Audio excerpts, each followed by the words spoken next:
Hello and welcome into the Locked On Wolves podcast. We are live on the postcast following the Timberwolves' shorthanded win over the Denver Nuggets. Marney Gellner of Bally Sports North joins the show to break down the game.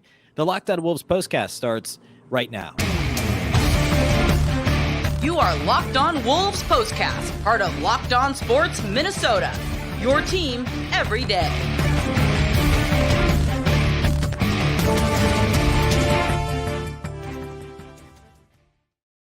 Hello and welcome to the Locked On Wolves podcast, part of the Locked On Podcast Network, your team every day. My name is Ben Beecken. I'm the host of Locked On Wolves. Marney Gellner of Bally Sports North is with us to break down the Timberwolves' win over the Nuggets. And Marney, we're finally back on the right side of things here. No D'Angelo Russell, no Naz Reid, on top of the host of players already missing, and yet the Timberwolves come out with an impressive win against a team that came into the game with the best record in the West. Yeah, go figure. Let's try to figure this team out. We can't beat the team with the worst record in the Detroit Pistons, but we can beat the team with the best record in the West. I don't know, other than the fact that let's hope that was the low point of the season, losing on New Year's Eve to Detroit. The players only meeting, the come to Jesus moments that were held behind closed doors that we don't really know what happened, but we know a lot of stuff got put out there and hopefully cleared up and cleaned up. And the result, at least for one game, was a totally different kind of energy and effort and hitting the offensive glass and guys just crashing the boards and diving for loose balls. And that's how you win games. And they got that win tonight. Yes, and for the most part, some of the issues that the Wolves have had all season, they were less prevalent. And, of course, this ends up being a double-digit win against a really good team. I mean, overall, this was a close game. Like, it was pretty much back and forth. The Wolves built a couple of decent-sized leads in the second half, but the Nuggets kept coming back. This was actually a 2-point game with just over 5 minutes to play. After the Wolves had led by 8, I think they were even up 10 kind of early in the fourth, late in the third quarter. But Denver kept coming back, and it kind of had this, hopefully it's not a here we go again situation. You're hoping the players and the coaches aren't feeling that way. And then down the stretch, Anthony Edwards primarily just kind of took over on offense. Early in the game, it was all about the Timberwolves ball movement. I thought they did a really good job moving the ball side to side, forcing the Nuggets to move their feet. Denver doesn't have a whole lot of great perimeter defenders. It's one of their major issues. And the Wolves, and especially Anthony Edwards, exposed that in this game. The ball movement was really good and really crisp and almost intentional, it seemed like, especially in the first half. The second half got a little more Ant-centered and a little more iso ball-centered, but he had with the 15-point third quarter, so then you're like, well, okay, so I guess that's the give and take of that whole yin and yang. But especially in the first half, just the number of guys who touched the ball and who contributed, and even Chris Finch after the game was talking about Jaden McDaniels, not necessarily that he had 21 points, but that he had 10 field goal attempts.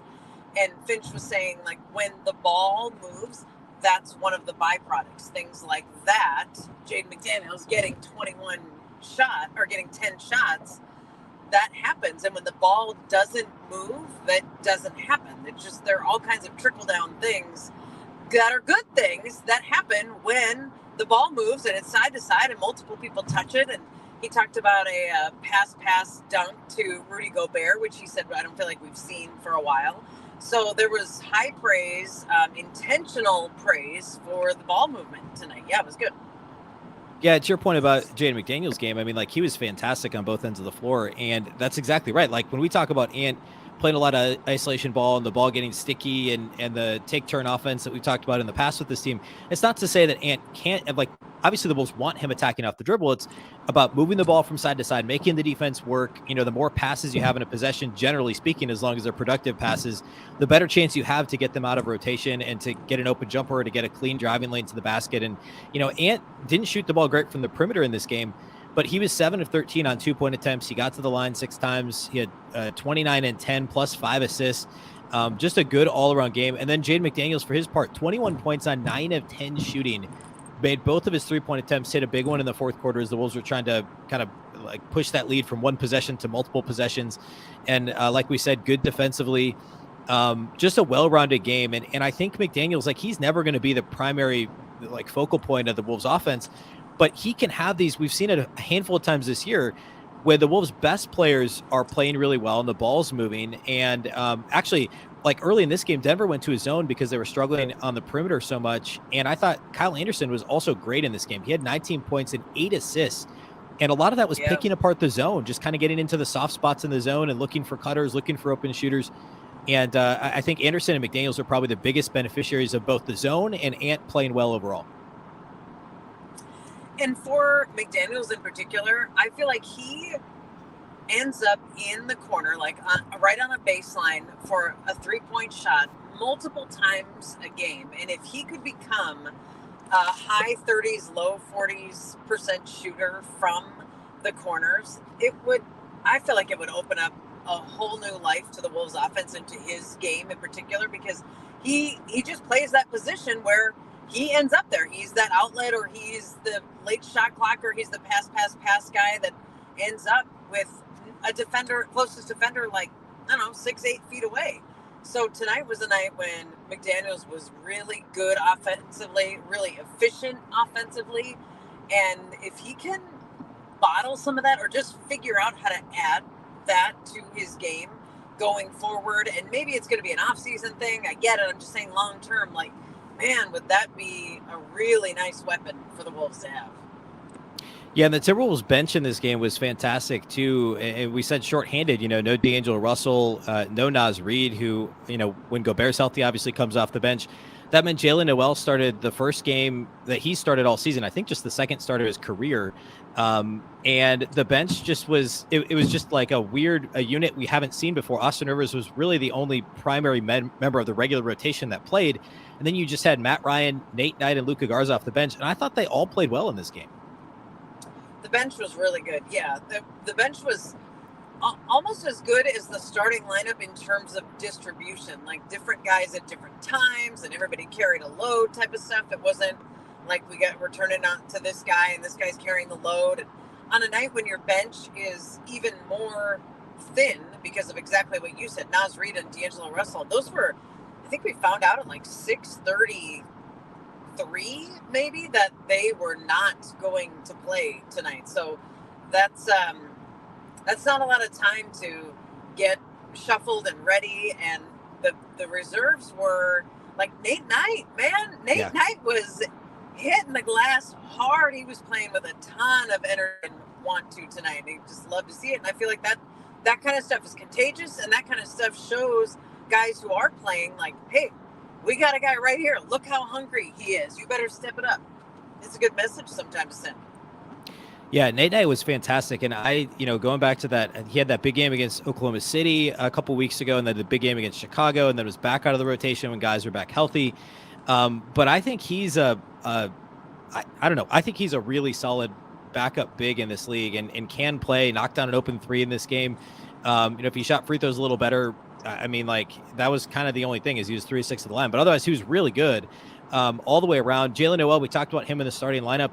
He shot 50% from the field, but he was just 1 of 7 from deep. So he was 7 of 9 on 2-point shots, got into the lane, got into guys' bodies, didn't actually get to the free throw line at all, but was aggressive in the paint. And I thought that was maybe the key to this game, was that the Wolves were just kind of continually getting downhill, getting into the paint. They shot it well enough from beyond the arc to keep the Nuggets honest. But this was so much more about just kind of probing, and again, we talk about picking apart the zone, but Noel and Edwards, and even to an extent Kyle Anderson, Jaden McDaniels, just continuously being aggressive, getting into the paint. The Nuggets don't have a ton of shot blockers that are going to be very effective, in the paint down there. Denver finished the game with 1 block shot. And the Wolves knew that, and they just tried to get Jokic and others in foul trouble as much as they could. And we're just trying to be aggressive on offense. Yeah, and it just felt like one of those games where if your message is what we all kind of think it was in the locker room after the Saturday game, I'm not talking details, I'm just saying, like, we got to try harder. We got to play with a lot more fire and passion and energy and all of that. If that was the main message, then you wouldn't expect the next game to be, we're going to sit back and we're going to fire threes and we're going to settle. And it just seemed like the whole theme of the night was move your A, and move it a lot. Move it on offense, move it on defense, move it on the glass. Like, that, to me, that was part of the offense, was it like it matched the game and the theme of the game, which was just to give the utmost energy. And sure, the Wolves shot threes, I get it, but it was like a night of just not settling and a night of just being overall aggressive. And so on the offensive end, that's what it looks like. That was what the aggressiveness of a desperate team looks like. Let's talk about our title sponsors at Prize Picks. If you had taken, I don't know, Anthony Edwards points over at Prize Picks, you would have done okay. Prize Picks is a ton of fun. You just pick 2 to 6 players, and if they'll score more or less than their Prize Picks projection, you can win up to 25 times your money on any entry, and it's tons of categories, not just points, but rebounds, field goals made, three-pointers made, etc. You're not competing against other people. It's just you versus the projections available. They offer projections in any sport you watch. That includes the NBA, NFL, college sports, NHL, you name it. You can make your entries in 60 seconds or less. It really is that easy. Download the Prize Picks app or go to prizepicks.com to sign up and play daily fantasy sports. If you're a first-time user, you'll get a 100% instant deposit match up to $100 with the promo code LOCKEDON. Don't forget, that's promo code LOCKEDON at sign up for an instant deposit match up to $100. The Wolves gave up 111 points in this game, and Denver shot the ball okay. But in general, the players that Denver relies on the most offensively, I thought had a bit of a tough time with it. I mean, Jokic still almost got his kind of customary triple-double, but he had 5 turnovers. Jamal Murray, I don't think scored in the first half. He came on a little bit in the third quarter. Bones Highland got hot for a little bit, but he was really the only one that shot the ball well and consistently throughout the game. Aaron Gordon was 4 of 18. I thought you talked about the Wolves just kind of moving and being aggressive and active on both ends of the floor. Defensively, I thought they did a good job on Jokic, and a lot of that was Kyle Anderson early. They threw some different guys at him. You know, Luka Garza had a turn guarding Jokic, and I thought they were physical enough to at least kind of jam Joker up and make him work for, what he got. Oh, yeah, he definitely had to work for it tonight. At halftime, he had, I think, I'm going to say 15 points, but 1 rebound, 1 assist, 4 turnovers at halftime. And you mentioned he finished the game with 5 and nearly a triple-double. So, that man just goes to work. And that's when he started in the second half, was a couple of those no-look, behind-the-head type passes.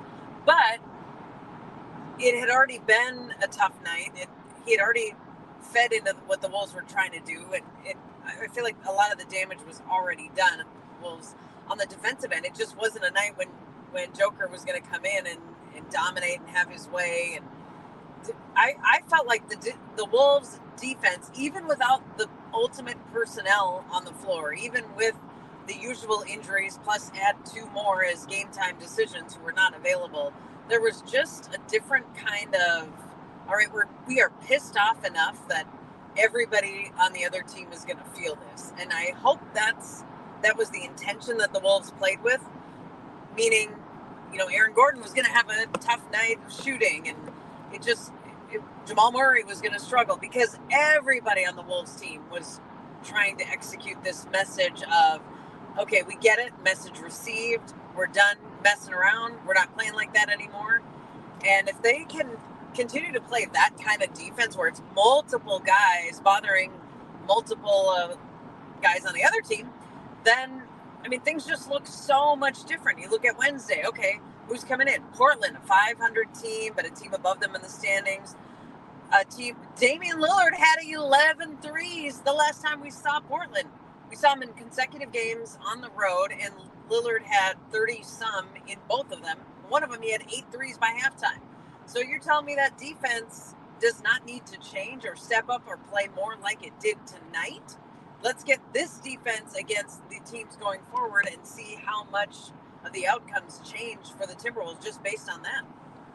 Yeah, 2 more games in the homestand, Portland and the Clippers. So, 2 difficult games, and then a couple, we'll call them winnable games on the road against Houston and Detroit, but we saw how that went last Saturday against Detroit. So, it's super important to pick up at least 1 more win over these next 2 games. And like we said, tough matchups, but if they play hard and play like they did against Denver, really anything is possible. Of course, we go live after every single Timberwolves game on the Locked On Sports Minnesota YouTube page. Be sure to subscribe to that page and subscribe and follow Locked On Wolves on all audio platforms, as well as on YouTube. You can catch the recordings of these episodes, the live postcasts on Locked On Wolves, all of our audio feeds. A big thank you for listening. A big thank you for watching, and we'll catch you next time.